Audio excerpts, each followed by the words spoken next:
இயேசு கிறிஸ்து கூறிய கோதுமையும் களைகளும் என்ற உவமையை இப்போது காண்போம். ஒரு மனிதன் தன் நிலத்தில் மிகச்சிறந்த நல்ல கோதுமை விதைகளை மகிழ்ச்சியோடு விதைத்தான். இரவு நேரத்தில் அந்த மனிதனும் அவனது வேலைக்காரர்களும் நிம்மதியாக தூங்கிக் கொண்டிருந்தார்கள். அப்போது அவனுடைய சத்துரு திருட்டுத்தனமாக வந்து கோதுமைக்கு நடுவே களைகளை விதைத்துவிட்டு சென்றான். நாட்கள் கடந்தன. நிலத்தில் கோதுமை பயிர்களோடு சேர்ந்து அந்த விஷக்களைகளும் வளர்ந்து நின்றன. இதை பார்த்த வேலைக்காரர்கள் அதிர்ச்சி அடைந்து நிலத்தின் எஜமானனிடம் ஓடிச் சென்று விவரம் கேட்டார்கள். எஜமானே, நீங்கள் நல்ல விதையைத்தானே விதைத்தீர்கள், பின் இந்த களைகள் எங்கிருந்து வந்தது? ஆம், நான் நல்ல விதையைத்தான் விதைத்தேன். அதற்கு அந்த எஜமான், இதை என் சத்துருதான் செய்திருக்கிறான் என்று அவர்களுக்கு பதிலளித்தான். நாங்கள் இப்போதே போய் அந்த களைகளை பிடுங்கி எரியட்டுமா?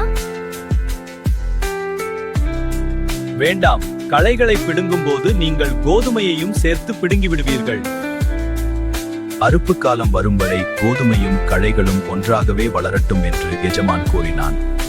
அறுவடை காலம் வந்தபோது எஜமான் அறுக்கிறவர்களிடம் சில கட்டளைகளை பிறப்பித்தான். முதலில் களைகளை பிடுங்கி அவைகளை சுட்டரிப்பதற்காக கட்டுகளாக கட்டுங்கள். கோதுமையையோ பாதுகாப்பாக என் களஞ்சியத்தில் சேர்த்து வையுங்கள். விதைக்கிறவர் இயேசு, நிலம் இந்த உலகம், நல்ல விதை கடவுளின் பிள்ளைகள் என்று விளக்கினார். உலக முடிவில் தீயவர்கள் தண்டிக்கப்படுவர், நீதிமான்கள் பரலோகத்தில் சூரியனைப் போல பிரகாசிப்பார்கள். நீங்கள் நல்ல கோதுமையாய் கனி கொடுக்கிறீர்களா? சிந்தித்து பாருங்கள். ஆமென். கதை தொடர்பான உங்கள் கருத்தை கமெண்ட் பண்ணுங்க. இது போன்ற கதைகளை பார்க்க ஸ்வீட் ஃபீலிங்ஸ் சேனலை சப்ஸ்கிரைப் பண்ணுங்க.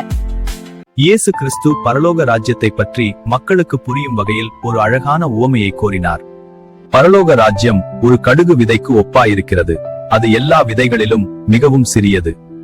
ஒரு மனுஷன் அந்த சிறிய விதையை எடுத்து தன் நிலத்தில் மிகுந்த நம்பிக்கையோடு விதைக்கிறான்.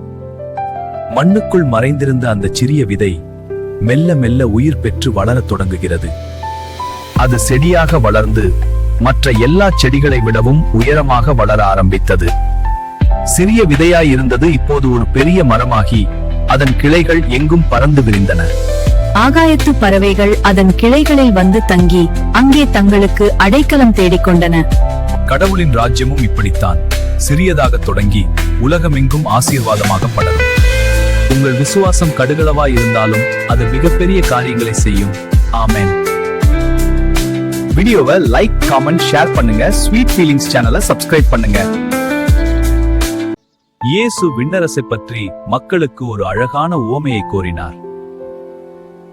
ஒரு பெண்மணி 3 மரக்கால் மாவினை எடுத்து சமைக்கத் தொடங்கினார். அவர் அதிக அளவிலான மாவை குவித்து வைக்கிறார். இது விண்ணரசின் தொடக்கம்.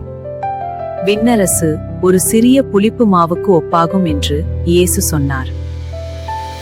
அவர் அந்த சிறிய புளிப்பு மாவை எடுத்து மாவிற்குள் மறைத்து வைத்தார். அந்த புளிப்பு மாவு கண்ணுக்கு தெரியாமல் மாவு முழுவதும் வேலை செய்தது. சிறிது நேரத்தில் அந்த மாவு பிண்டம் முழுவதும் புளிப்பேறியது. சிறிய மாவு பெரிய மாற்றத்தை உண்டாக்கி பலருக்கு உணவானது. இறையரசம் இப்படித்தான் அமைதியாகவும் வல்லமையோடும் வளரும். உங்கள் இதயத்தில் தொடங்கும் இறையரசு உலகையே மாற்றும். ஒரு காலத்தில் சீமோன் என்ற ஏழை விவசாயி ஒருவன் இருந்தான். அவன் மிகவும் உழைப்பாளி. அவன் ஒரு நாள் பிறருடைய நிலத்தில் கூலி வேலை செய்து கொண்டிருந்த போது நிலத்தை ஆழமாக உழுதார். திடீரென்று உழும் கருவி ஏதோ ஒன்றில் மோதியது. ஆச்சரியத்துடன் அவர் கைகளால் மண்ணை தோண்டினார். அங்கே ஒரு பழைய பெட்டி இருந்தது. அதை திறந்தபோது கண்ணை பறிக்கும் தங்கமும் வைரமும் மின்னியது. யாரும் பார்க்கவில்லை என்பதை உறுதி செய்த அவர் புதையலை மீண்டும் மண்ணால் மூடி மறைத்து வைத்தார். அவருக்கு உண்டான மகிழ்ச்சிக்கு அளவே இல்லை. ஓடிச் சென்று அந்த நிலத்தை வாங்க திட்டமிட்டார். தன்னிடம் இருந்த எல்லாவற்றையும் விற்று அந்த நிலத்தை வாங்க தேவையான பணத்தை சேர்த்தார்.